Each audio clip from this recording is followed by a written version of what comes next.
everybody, Bilbo10000 here, bringing you another episode of the Legacy of Kain, Soul Reaver, and in this episode we're going to be heading to the Drowned Abbey. Now, I've already recorded this episode once before, but due to a hardware setting, the visuals didn't record, and I only got the audio, so I'm having to re-record it, so I'm a little bit frustrated, tiny bit, but we're gonna be fine, we're gonna be perfectly a-okay. So, the Drowned Abbey is the next location of our next brother that we're going to have to murder. And that is my cat. Alright, so first things first, we want to head back down to that place, the little room just outside this warp gate. The one where if you go to the left, you'll get back to that boat that we crossed on the way here. Just go through this room, head through this door, and we'll be heading down to the Abbey. Now, the Drowned Abbey is an interesting level because it's not very big as a level, but it is interesting in the sense that it is precarious. Cutscene time, here we go.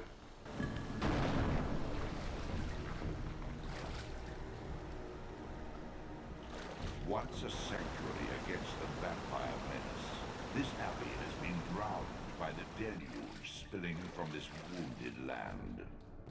Your brother Rahab and his brood, devastated even by the feeble rays of Nozgoth's sun, overcame their vulnerability to water and retreated from the surface.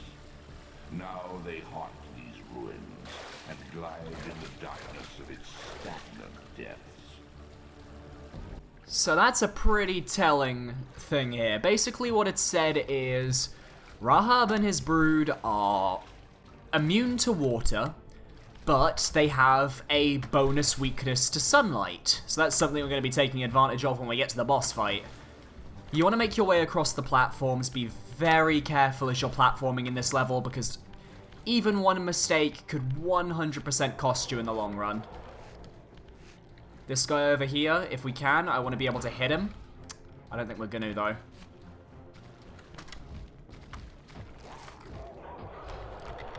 Alright, let's kill this guy.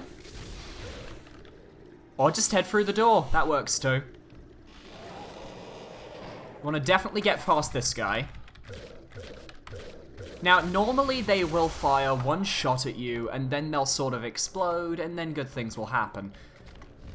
However, that's not always the most reliable way of killing them, and they can get off a few sneaky bite attacks if you're not careful. So you genuinely have to be very careful when dealing with these enemies. We're going to be coming back to this room at another point, because there is an item there that we cannot obtain yet with our current powers. Take this guy out.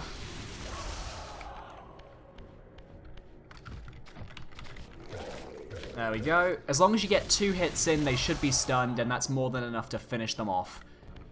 After that, we want to head through this door, and I believe this is where platforming becomes a fun thing again. You see, as I mentioned earlier, this level is basically famous for being platforming hell.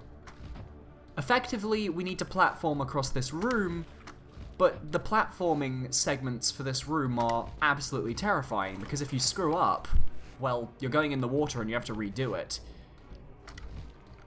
Oh goodness, that one actually, that made me nervous. I don't know if I'm gonna make this. I'm lucky to have survived that. 100% lucky to have survived that. Luckily though, we can kill this guy. We're gonna be heading into the water though soon, so it doesn't matter if we technically lose our Soul Reaver. It's more of a convenience for convenience's sake. We can pretty much avoid this guy. We don't need to fight him. We don't even need to deal with him. There's another one around here, I believe, we don't need to deal with. Just avoid that bite attack, because that bite attack is deadly, and then head into the water down here. Once we're in this water down hither, we can simply head through this room, kill the screwer that live here, and remember this little glass door here. We're going to be coming back here in a future episode. For now, however, we just want to make sure we have full souls, and then jump up onto this platform up here. Now comes the toughest part of the level, and it is the precision platforming at the end of the level. We're already almost through the entire level at this point. We're almost at the boss, which is pretty insane. We haven't exactly done too much, and what we have done, you know, it's not a lot. The goal for this segment is to go across these beams. Now, if you want to make sure you land on these beams, jump upwards, start gliding forwards after you hit the peak of your jump. You will always make it to the very edge of the platform, and it should save you from any tricky platforming mess that tends to happen with this point.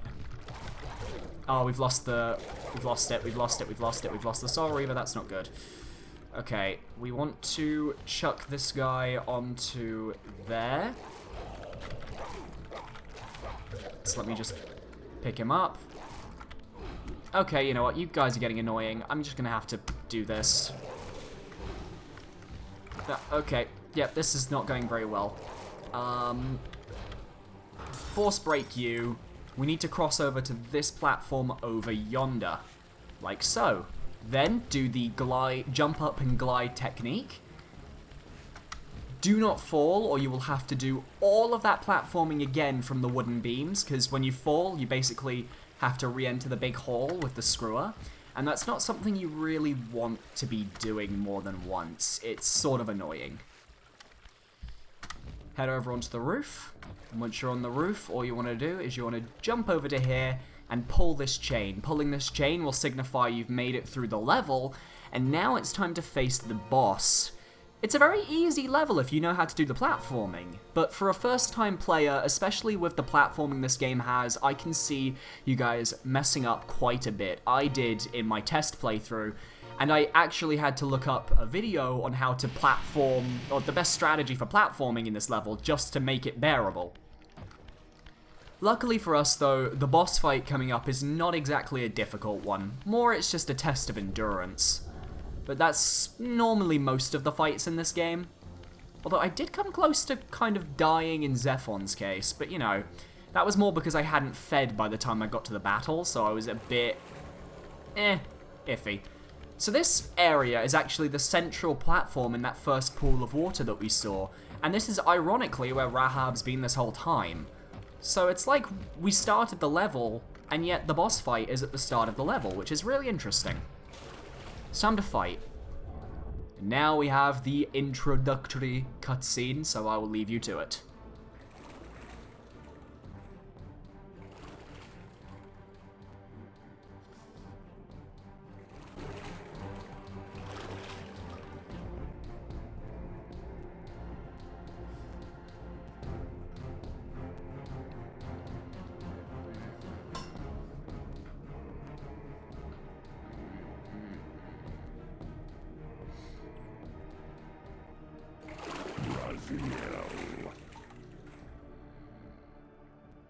Rahab, you have adapted well to your environment, for one so maladjusted. Do not mock me, Raziel. You of all of us should respect the power bestowed by a limitation overcome. Kain said you would come. You speak with the murderer? You would do well to mind your blasphemous tongue. What more did he tell you? That you would destroy me. I will indeed. But tell me, before I tear your soul from its moorings, do you know what we were before Kain spawned us? Human. Seraphan, Rahab, the antithesis of all we ever believed. Does it matter? We were lost. He saved us. Saved us? From what? From ourselves. And with that lovely bit of dialogue, that's the end of the cutscene. Our goal is to effectively keep firing and fire at all these windows. Once all of them are smashed, well, good things happen.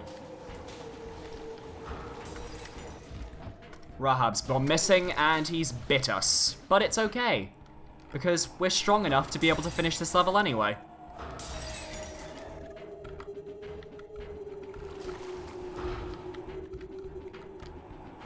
And with that, that's the boss fight. You literally don't even, if you've got the health power up, you don't even need to wait. You can just like stand there. And with that lovely scream of I am undone, which no normal human being, vampire or otherwise, would scream upon their death, we win. And we get a really fun power-up as well, which I quite enjoy. Ooh, the light. And what do we gain from this excursion?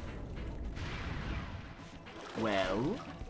Infused with Rahab's soul, you have overcome your former vulnerability to water's touch. Immersion in water will no longer dissolve your physical body, enabling you to swim to areas heretofore beyond your reach. Quite simply, we can swim. Now, it's spacebar because I'm playing on PC, but obviously it would be a different button if you were on the PlayStation. But yeah, we can officially swim now, which is pretty damn cool.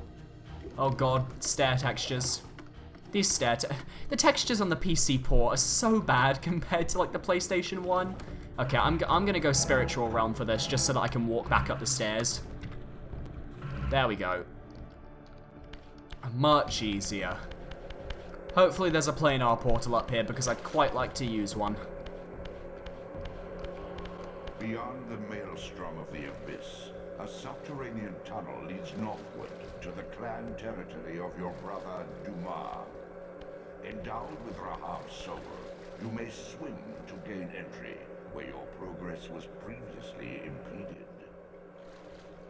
That is an interesting statement there, my friend. So basically, at this point, there's not really much we need to do. There's some collectibles we can collect here, but I'm not planning on getting them this episode. What I'm going to do is I'm going to end this episode off right here. In the next episode, we'll respawn back in the underworld, and I'll be able to go and collect all of the collectibles. We've got about 3 to 4 episodes worth of collectible hunting before the next story mission, so basically keep that in mind. The next few episodes are collectathons, but it is to collect all the extra power-ups, which are a lot of fun. Thank you very much for watching this episode of Legacy of Kain Soul Reaver. If you're enjoying this series so far, feel free to leave a like, comment, and subscribe, or follow if you're on VidMe. And I hope you guys enjoy my content. Goodbye.